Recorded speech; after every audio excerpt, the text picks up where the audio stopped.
Pokemon. We all know it, and we all love it. Over the years, we've seen Pokemon games on all kinds of platforms. The Game Boy, Nintendo 64, Game Boy Advance, DS, Wii, all the way to the Switch and even mobile games. However, we've never seen a mainline Pokemon game on a computer. So how is Pokemon Red running on TempleOS?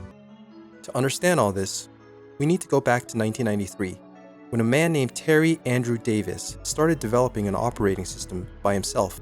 Now usually, operating systems are huge projects that require thousands of engineers years to create. In fact, most operating systems still derive a lot of their functionality from older versions that were released decades ago.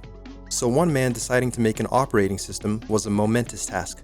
Fast forward to 2005, and TempleOS, then called J Operating System, was released. Now TempleOS is a bit different from most major operating systems. It doesn't have networking for one, which means you can't browse the internet or play online games. It's also, visually speaking, incredibly unique. But the most interesting thing about TempleOS is that it runs on a custom-made programming language called Holy C, which is a custom, just-in-time compiled version of the programming language C. Terry believed that TempleOS was the third temple of God, and everything in it was designed explicitly from what he believed were direct instructions from God. So when I first encountered TempleOS a few years ago, I was incredibly intrigued not only with the technology, but also the huge lore and depth behind the man who created it. Earlier this year, I was playing Pokemon Fire Red for the 100th time, and I suddenly had this really weird thought. What if I could run Pokemon on TempleOS? After all, Terry did say the operating system was made primarily for creating video games. So I initially started a direct port of Pokemon Red from the decompilation, but about 5 minutes in, I understood that the scope of that project would be enormous, so I did the smart thing and decided on emulation. Now, before I could even attempt the emulator, I had to actually learn Holy C. I didn't learn it in some formal way. Not that there is some formal way. But I basically learned it by doing small tests and breaking things repeatedly. First, I just made tiny programs that printed text, then loaded files, then drew pixels, then read keyboard input and slowly connected all of that into emulator code. And the unique thing about Holy C is that it's not just C but different syntax. In TempleOS, the language is built directly into the operating system, so the loop is extremely immediate. Write code, run it, see what broke, fix it, run it again. In normal C projects, you usually spend a lot more time juggling toolchains and external setup.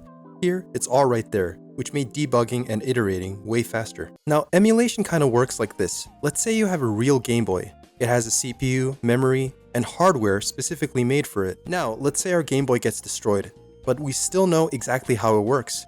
So we make a program that can pretend to have the Game Boy CPU, the Game Boy's memory, and the Game Boy's hardware.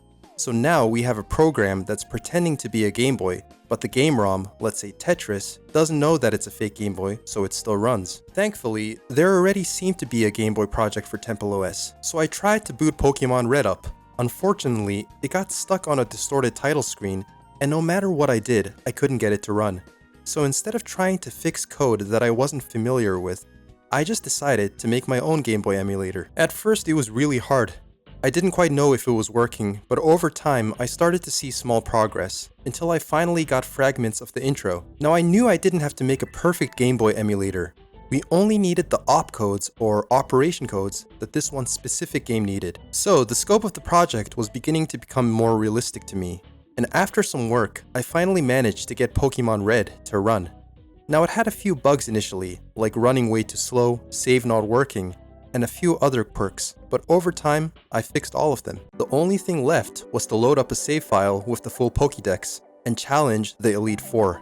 Using my level 85 Mewtwo, it was a complete cakewalk. I took down Lance with practically zero effort, and all that was left was to beat Blue, which I did in no time at all. It was practically abusive how easy it was, and it was actually running fantastically on TempleOS. All that was left was to become champion and see our Pokemon in the Hall of Fame. If you enjoyed this video, please consider subscribing as it really helps the channel. And leave a comment below suggesting what kind of video you'd like to see me do in the future. I really appreciate it, and see you in the next one.